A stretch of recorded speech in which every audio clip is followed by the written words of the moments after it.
Bismillahirrahmanirrahim. Alhamdulillahi rabbil alamin. Wassalatu wassalamu ala rasulillah wa ala alihi thahirina ajma'in. Amma ba'du ayuhan nas, ittaqullaha mastata'tum wasma'u wa ati'u la'allakum turhamun. Para muslimin rahimakumullah, mari kita lanjutkan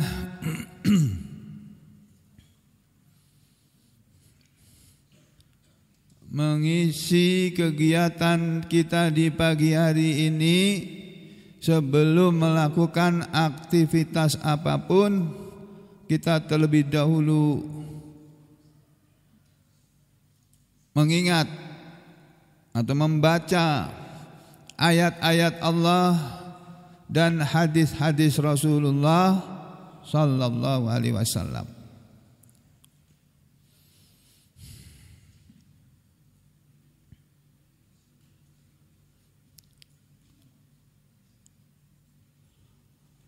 Kemarin sudah disampaikan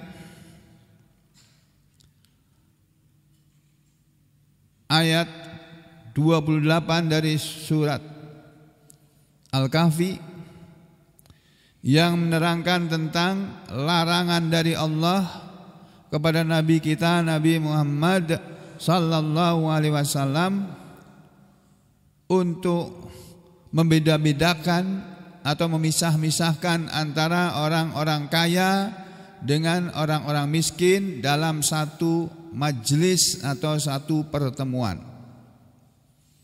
Di dalam satu majelis, apalagi majelis ilmu, itu Islam mengajari kita supaya tidak membedakan antara orang yang kaya dengan orang yang miskin.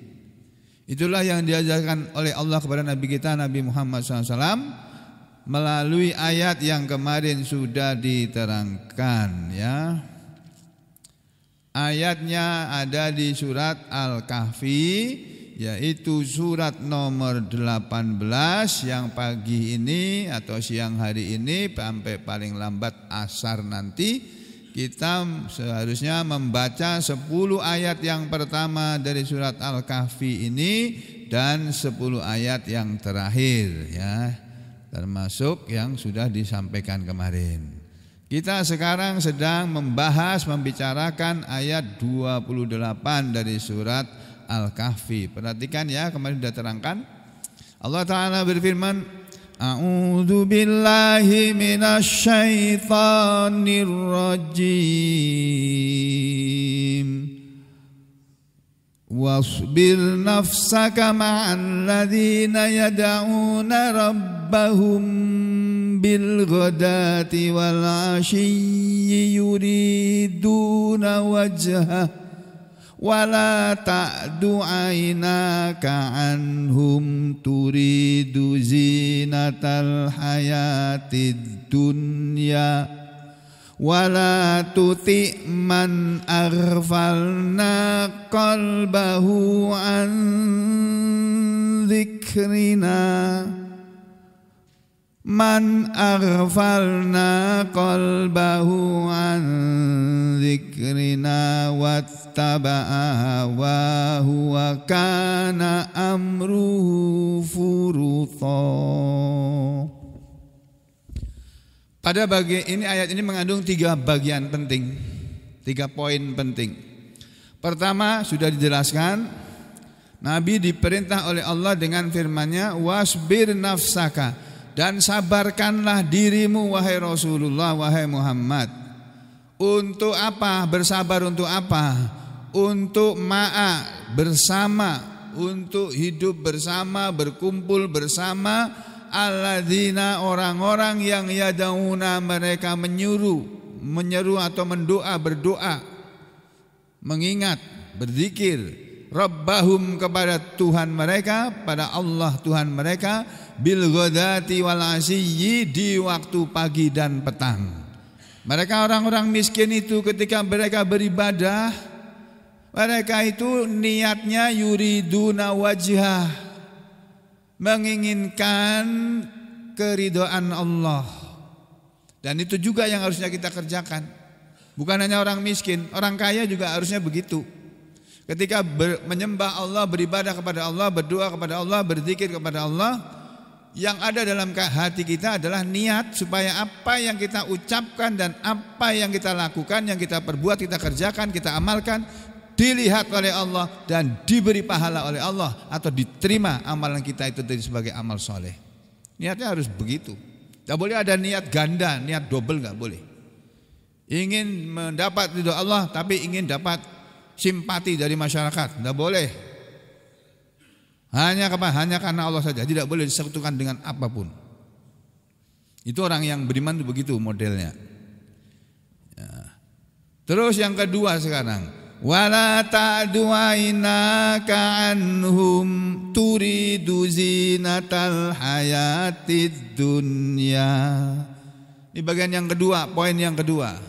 Wala ta'du'ainaka anhum, dan janganlah engkau Muhammad memalingkan matamu, kepandangan matamu, anhum, dari mereka orang-orang miskin, untuk lebih memperhatikan orang-orang kaya. Ini larangan ini berlaku untuk Nabi dan kita semua loh. Jadi kita ini dilarang mementingkan orang kaya kemudian merendahkan orang miskin, enggak boleh. Itu sama-sama manusia kok. Di hadapan Allah itu manusia itu semua sama, enggak peduli dia ustadz atau bukan ustadz, orang khusus apa orang awam, sama di hadapan Allah. Kalau baik di hadapan Allah, ya dia akan digolongkan dalam golongan orang-orang baik. Kalau jahat, ya tetap digolongkan oleh Allah ke dalam golongan orang-orang jahat. Jadi ayat ini nih larangan dari Allah kepada Nabi kita. Dan janganlah engkau Muhammad memalingkan pandangan matamu dari mereka orang-orang miskin kepada orang-orang kaya, karena turidu, engkau menginginkan zinatal hayatid dunya, perhiasan kehidupan dunia. Kalau orang kaya hidup, yang mereka cari itu perhiasan kehidupan dunia. Oh, sudah gajinya udah gede banget kok, masih minta apa itu kemarin itu, gajinya dinaikkan 1 juta, 1 hari 3 juta. Ya Allah, 1 hari 3 juta, kerjanya duduk sama ngomong sama tidur.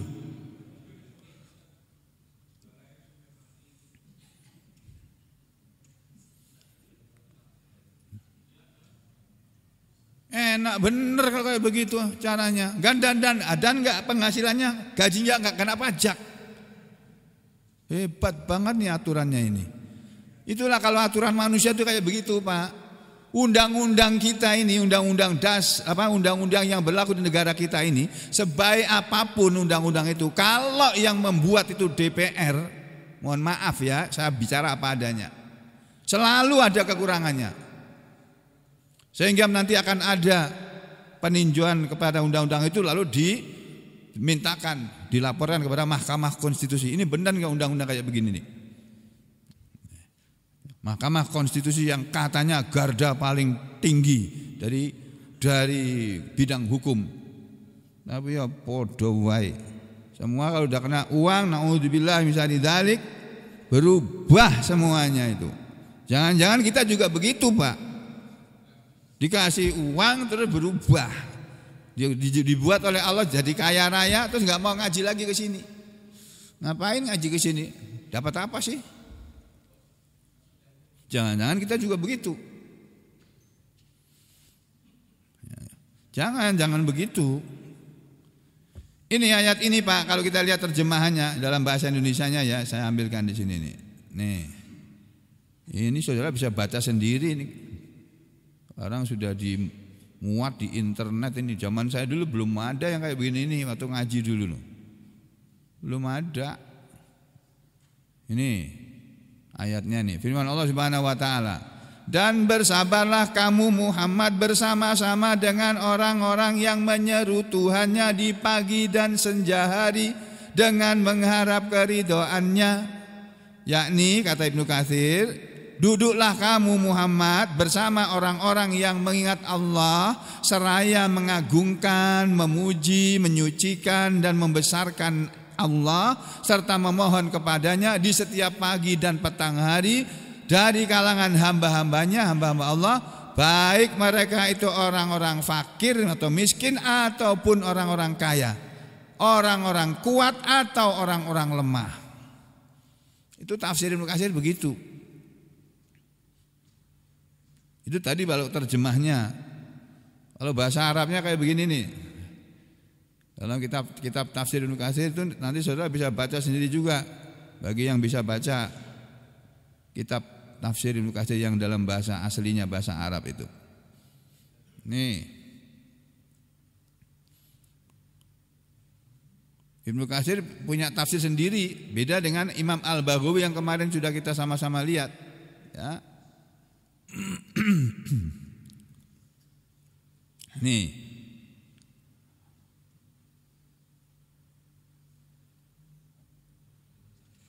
Ini ada ceritanya kenapa ayat ini turun.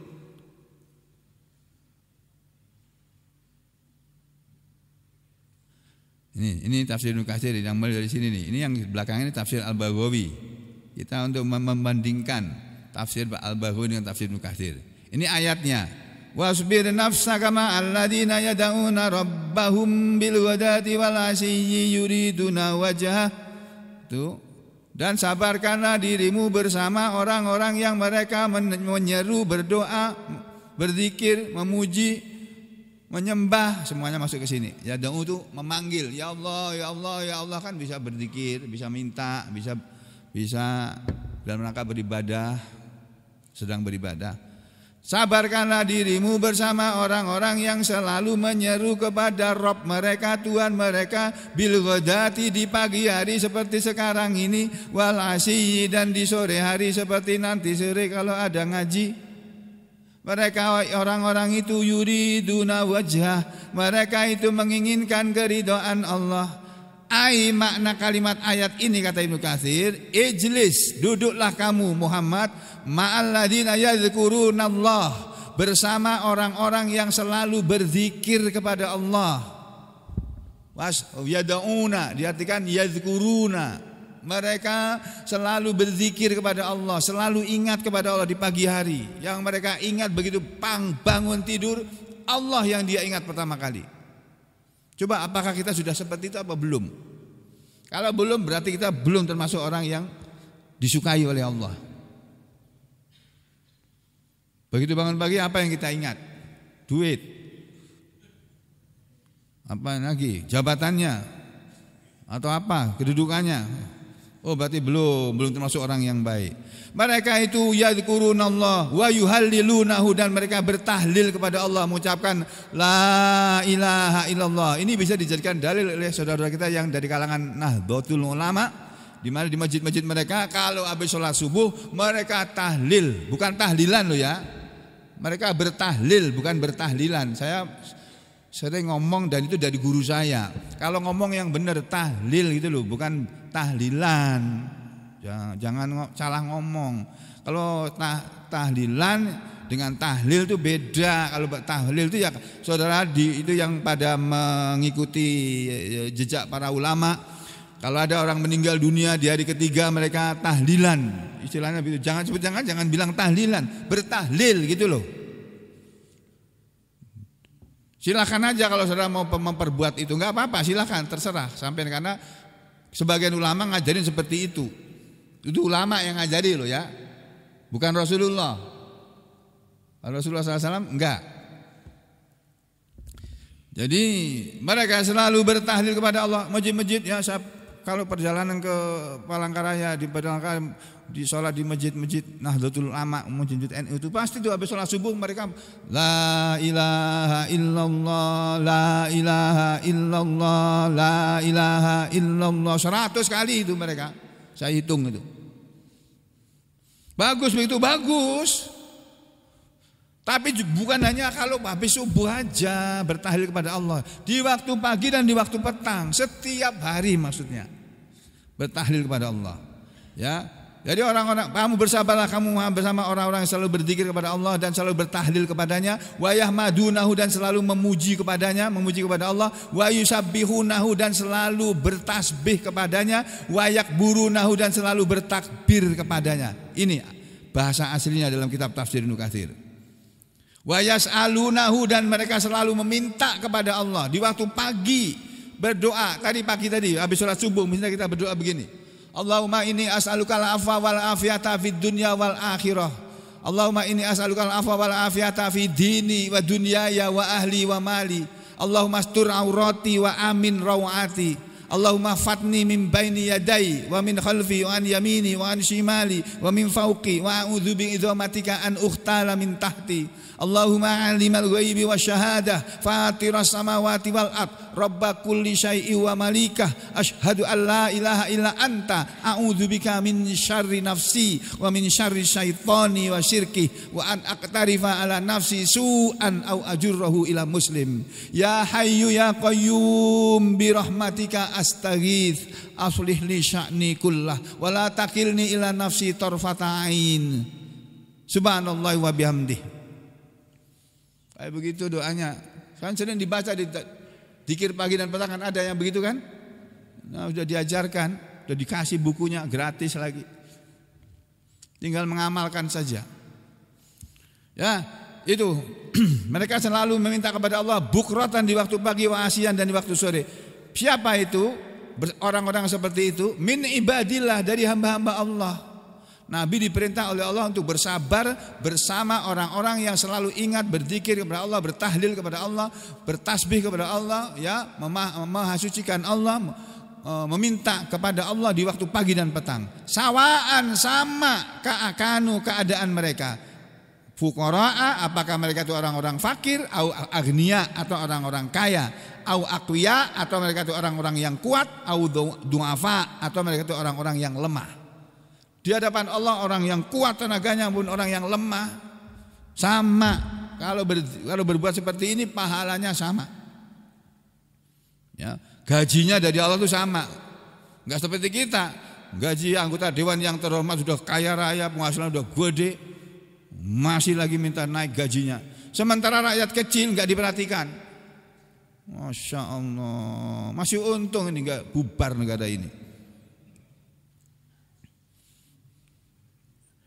Yuqalu, dikatakan oleh para ulama, oleh para ahli hadis, para ahli ulama, innaha, sesungguhnya ayat ini nazalat turun fi asrafi Quraisy, tentang orang-orang bangsawan dari kalangan Quraisy, orang-orang terhormat, orang-orang tokoh-tokoh dari kalangan orang Quraisy. Hina, ketika tolabu, mereka meminta minan nabi, kepada Nabi sallallahu alaihi wasallam, ayyajlisa, agar beliau duduk, agar beliau, mereka orang-orang kaya dari kalangan orang-orang Quraisy Mekah, padahal mereka belum masuk Islam. Mereka kepingin agar Nabi duduk ma'ahum, bersama mereka orang-orang kaya, wahdahu, sendirian saja, jangan bersama, wala yujalisahum, dan jangan beliau mendudukkan mereka, jangan beliau mempersilahkan duduk kepada mereka orang-orang kaya tadi, bidu'afai, dengan atau bersama orang-orang miskin, orang-orang lemah dari ashabihi, sahabat-sahabat Nabi. Seperti contohnya Bilal, sahabat Bilal, tukang adzannya Rasulullah SAW. Wa Ammar bin Yasir, ini juga orang miskin ini. Wa Suhaib, dan Suhaib sahabat Nabi, Suhaib. Wa Khabbab, dan juga Khabbab. Wa Ibni Mas'ud, dan juga Ibnu Mas'ud.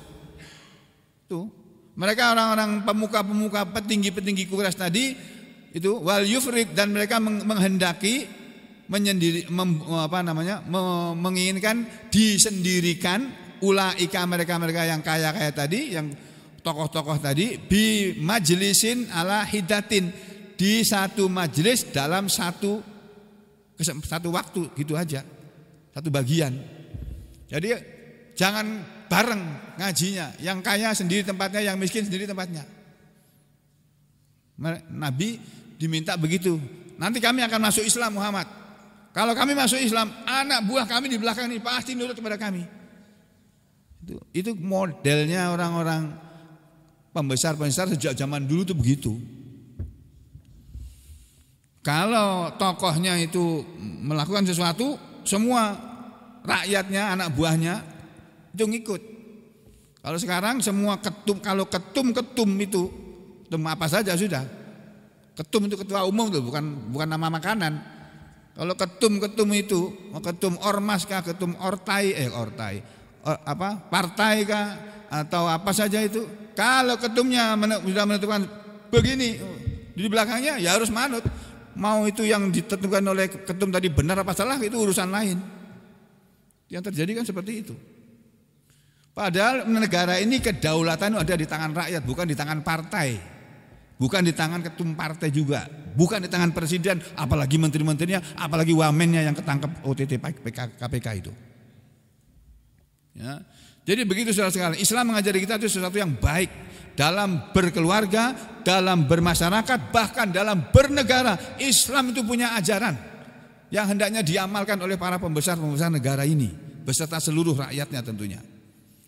Lah karena mereka minta seperti itu, fanahahullahu, lalu Allah melarang kepada beliau Nabi anzalika, dari permintaan itu. Jangan Muhammad, kamu jangan penuhi permintaan mereka untuk mau ngaji sama kamu, hanya mereka saja orang miskin enggak boleh ikut, enggak boleh. Jangan Muhammad. Ini ayatnya. Waqala, maka Allah berfirman dalam surat Al-An'am, wala tatrudil ladina yad'una rabbahum bil ghadati wal asyi, dan seterusnya. Panjang ayatnya ini. Dan janganlah engkau Muhammad mengusir alladina, orang-orang yang yad'una rabbahum, mereka selalu berdoa kepada Tuhannya, berzikir kepada Tuhannya, mengingat kepada Tuhannya, bil ghadati wal asyi, di waktu pagi dan petang. Al-ayat, dan seterusnya ayat ini. Wa amarahu, dan Allah menyuruh pada Nabi ayyusabbira nafsahu. Jadi wasbir itu yusabbir. Ya. Dan Allah menyuruh pada Nabi kita untuk mensabarkan dirinya.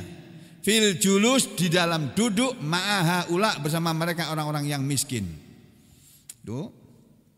Waqala, dan telah berkata Imam Muslim fi sahih, dalam kitab sahihnya. Ada hadis yang diriwayatkan dari Imam Muslim, hadisnya sahih dengan sanad lengkap ini. Hadatsana Abu Bakr ibnu Abi Syaibah, hadatsana Muhammad ibnu Abdullah Al-Asadi, an siapa ini? An Israil, anil Miqdam ibni Suraih, an abihi. Jadi Ibnu Suraih. An Sa'id, an Sa'ad, dari sahabat Sa'ad bin Abi Waqqas. Ini Sa'ad adalah huwa ibnu Abi Waqqas radhiyallahu an qala, sahabat Sa'ad bin Abi Waqqas pernah bercerita, kunna, dulu kami, ma'a, bersama an-nabi sallallahu alaihi wasallam, kami bersama Nabi, kami ada bersama Nabi sittata nafarin, kami 6 orang. Faqala, lalu berkata faqala al-musyrikun, lalu berkatalah orang-orang musyrik Mekah lin nabi, kepada Nabi sallallahu alaihi wasallam. Apa kata orang-orang musyrik Mekah itu? Utrud, usirlah Muhammad haula'i, mereka itu loh yang miskin-miskin, kamu suruh pergi dulu. Wala yajtariuna alaina, agar mereka tidak kurang ajar kepada kami, agar mereka tidak berani kepada kami. Suruh pergi itu. Jadi mereka minta perlakuan khusus. Perlakuan khusus ini Pak, dalam Islam itu enggak dikenal Pak. Mau dia anggota dewan yang terhormat atau rakyat biasa, sama dalam ajaran Islam itu. Tidak lebih. Kelebihannya hanya pada ketakwaannya saja. Walaupun dia anggota dewan yang terhormat, tapi kalau tidak takwa kepada Allah, di hadapan Allah dia tidak termasuk orang yang bertakwa. Walaupun dia miskin hina papa, ya miskin apa itu? Pokoknya miskin sekali, miskin banget sudah. Jangankan harta, istri aja nggak punya. Itu miskin, orang nggak punya istri itu. Tapi ini yang sini enggak loh ya. Ini enggak miskin nih. Ya.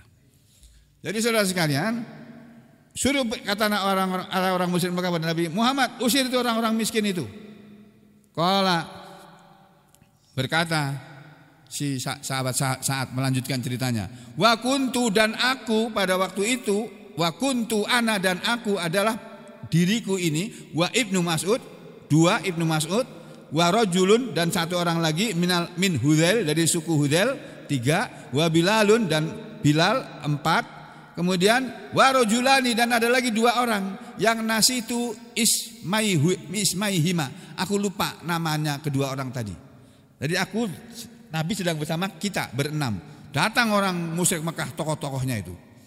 Fawaqa'a fi nafsi Rasulillah. Lalu hampir saja jatuh dalam hati Rasulullah SAW.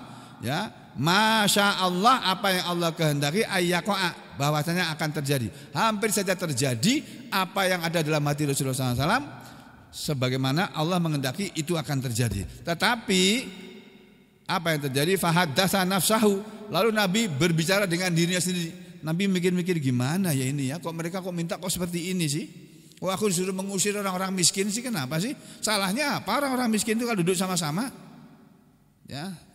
Fa'anzalallah, dalam kebingungan Nabi, dalam keraguan Nabi tadi, Allah Azza wa Jalla menurunkan ayat ini.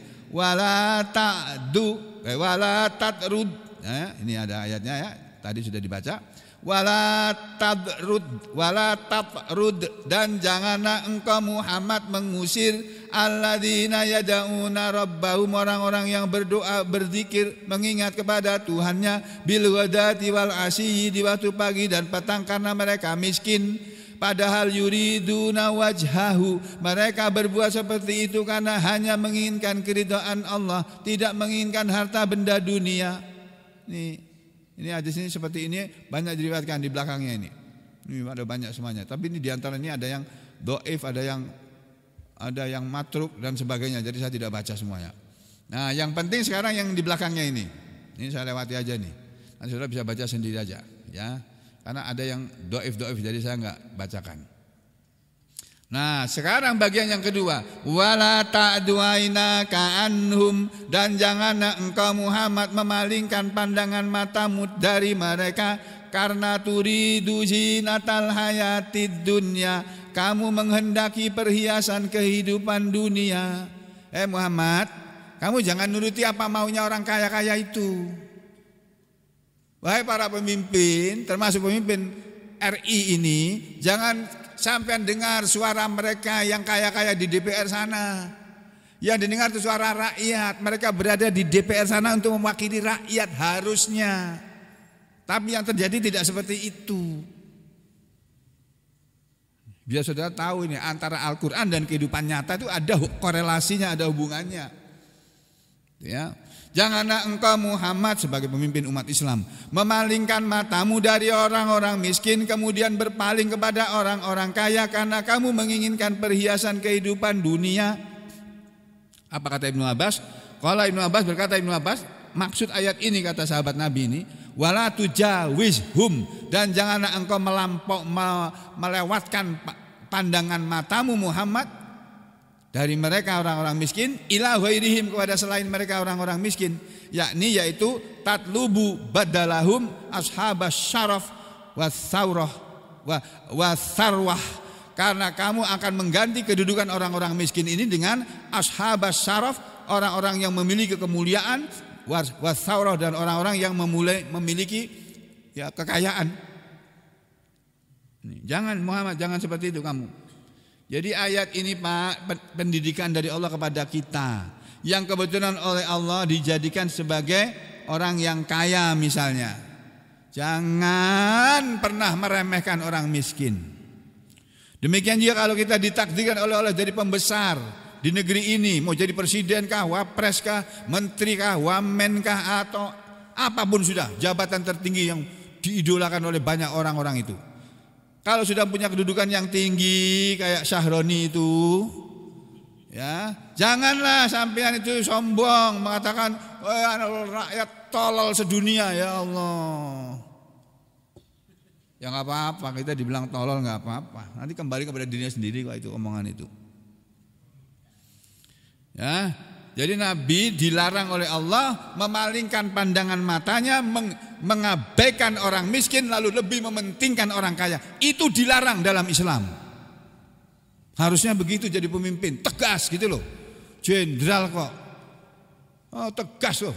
Sikat kalau perlu itu. Itu kayak Perdana Menteri Presiden Korea Utara itu loh, yang dibikin meme oleh orang-orang. Itu ada apa tuh? Oh, itu anggota Dewan sedang rapat. Kok joget-joget gitu? Lah ngapain itu? Ya begini namanya. Kirimkan rudal ke sana itu. Meme itu meme. Meme atau meme itu loh ya. Yang dimuat di YouTube itu. Ya itu gurauan saja tapi sindiran itu ya. Untung presiden kita bukan apa? Presiden Korea. Coba kalau presiden kita kaji presiden habis semua itu. Di rudal itu benar-benar itu. Astagfirullahaladzim ya Allah ya Rahman. Jangan Pak, Bu yang sudah kaya raya dan punya kejabatan tinggi jangan pernah meremehkan anak buah. Sama jadi komandan, kalau nggak ada anak buah nggak ada komandan. Bener apa bener? Betul apa betul? Nggak ada komandan kalau nggak ada anak buah. Enak komandan teriak, ayo maju terus maju dia sendiri di mobil. Anak buahnya dipukuli sama mahasiswa sama orang-orang itu. Mereka mau ketemu sama wakilnya nggak boleh, ditutup pintu DPR tuh. Ini saya ingatkan saudara nih, mumpung belum pemilu ini. Nanti kalau ada pemilu jangan milih anggota dewan, nggak usah datang ke pemilu TPS itu. Biar nggak usah ada anggota dewan itu. Karena akan terjadi waktu perlu suaranya datang mengemis kepada orang miskin, ngasih bantuan dan sebagainya. Begitu sudah jadi mau ketemu aja ditutup pintu anggota pintu gedungnya itu. Lah buat apa itu dibikin pagar tinggi lagi. Masya Allah. Jangan begitu. Ini Al-Quran mengajari kita untuk menghargai walaupun dia miskin. Kita hargai. Dia manusia yang memerlukan sesuatu dari kita. Ini sahabat-sahabat Nabi dulu kebanyakannya orang-orang miskin. Makanya Nabi dilarang berpaling dari orang miskin, lalu lebih memperhatikan orang kaya karena menginginkan perhiasan kehidupan dunia. Dan untungnya Nabi kita enggak seperti itu. Dan beliau tidak mau menuruti permintaan mereka. Makanya kalimat berikutnya ini bagian yang terakhir, wala tuti man aghfalna qalbahu an dzikrina.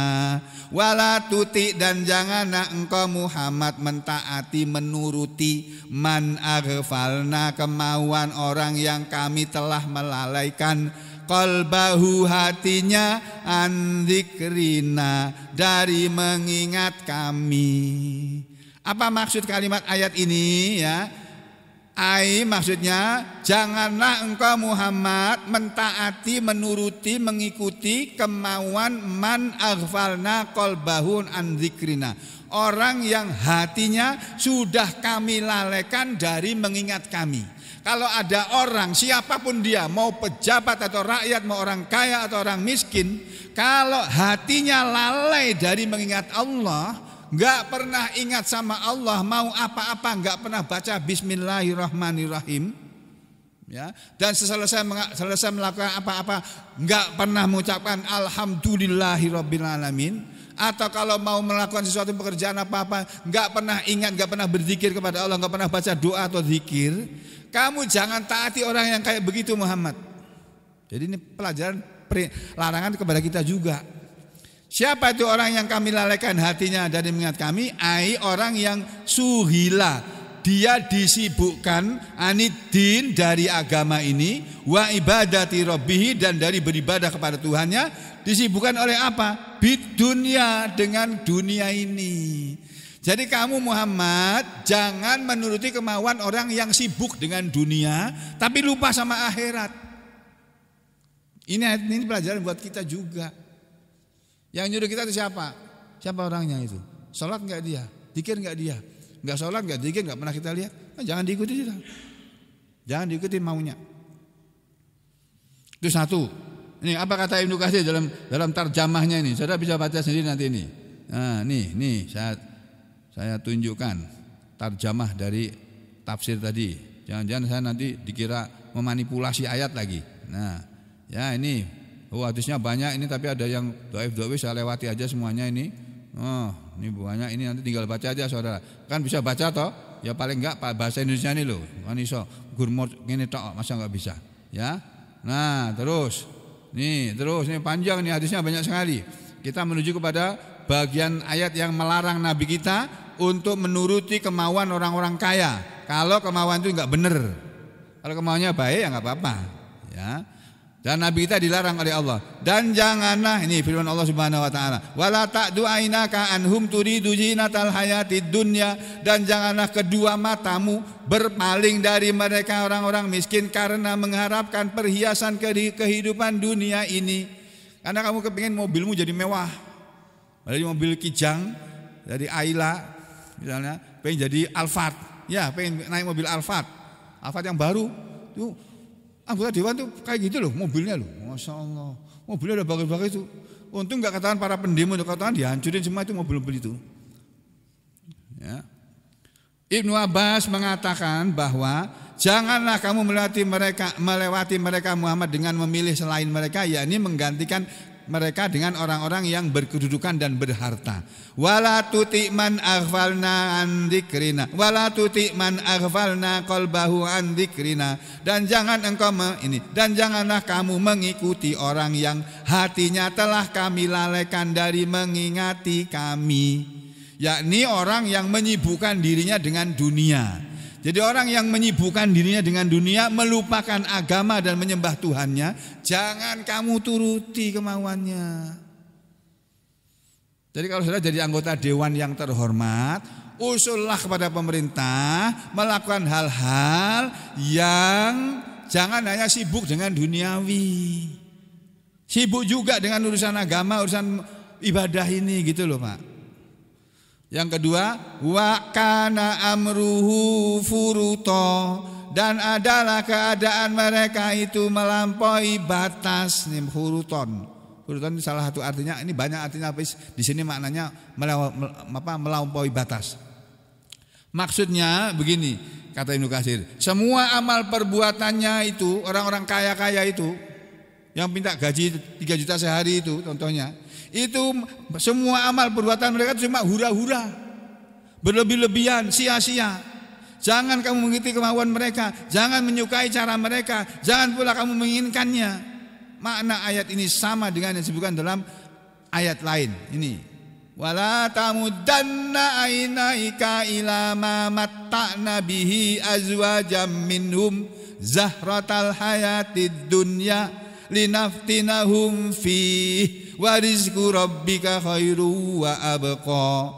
Dan janganlah sekali-kali kamu Muhammad menunjukkan pandanganmu kepada kenikmatan hidup yang telah kami berikan kepada beberapa golongan di antara mereka sebagai bunga kehidupan dunia, untuk kami uji, kami cobai mereka dengannya. Jadi kesenangan dunia ini cobaan saja ini dari Allah kepada manusia. Coba aku kasih kesenangan dunia, masih ingat aku apa enggak dia? Masih ingat sama aku, sama Allah apa enggak? Ku kasih dia kaya, dia kepingin jadi anggota dewan, ku kabulkan jadi. Yang gajinya tadinya katanya cuma 70 juta, sekarang Pak MM itu dapatnya mereka itu. Jangan dikira cuma ratusan juta, M itu dengan segala tunjangannya itu. Nah, aku pegawai negeri biasa jadi dokter, sekolah yang angel, ya lama, ragatnya gede, biayanya mahal, jadi dokter gajinya berapa? 5 juta sebulan itu. Lah mereka minta 3 juta sehari, masuk akal gak sih itu? Halo. Oh. Ini aku bukan memprovokasi, enggak. Ini menerangkan ayat yang ada dalam Al-Quran. Lalu kita lihat dalam kehidupan nyata, ada enggak yang bertentangan dengan Al-Quran dalam kehidupan nyata ini? Ternyata bukan hanya ada, banyak. Makanya kita jangan seperti itu. Kalau sudah jadi anggota dewan, jangan lupa sama rakyat yang ada di tempat dapilnya itu, jangan lupa. Masih banyak yang miskin. Kasih uangmu pada mereka. Makanya pemilu kita harus ditinjau kembali itu. Yang boleh mencalonkan jadi anggota dewan yang terhormat di pusat sana, DPR, itu harus S3. Ijazahnya asli, bukan palsu loh ya. Lalu yang kedua, kalau DPRD provinsi S2 minimal. Yang di DPRD Kotim, ini DPRD daerah, DPRD kabupaten kota, minimal S1. Enggak boleh ada lulusan SD, SMP ada di sana, enggak boleh. Atau jenderal, kalau untuk DPR pusat jenderal, bintang 2, bintang 3, bintang 4. Kalau di provinsi ya boleh bintang 2, bintang 1, bintang 2. Di kabupaten cukup kolonel, letkol, dah cukup. Gitu baru nanti bermutu itu anggota dewannya. Astaghfirullahaladzim, ya Allah ya Rahman ya Rahim. Sebetulnya Pak, Bu, apa yang saya sampaikan ini bukan dalam rangka mengejek orang-orang kaya dan mengagung-agungkan atau memuji-muji orang miskin, bukan. Niat saya ini menyampaikan Al-Quran biar orang itu tahu ada ayat Al-Quran yang melarang perbuatan kita, yang kita perbuat tapi kita tidak tahu bahwa itu dilarang oleh Allah. Kenapa? Karena nggak pernah ngaji.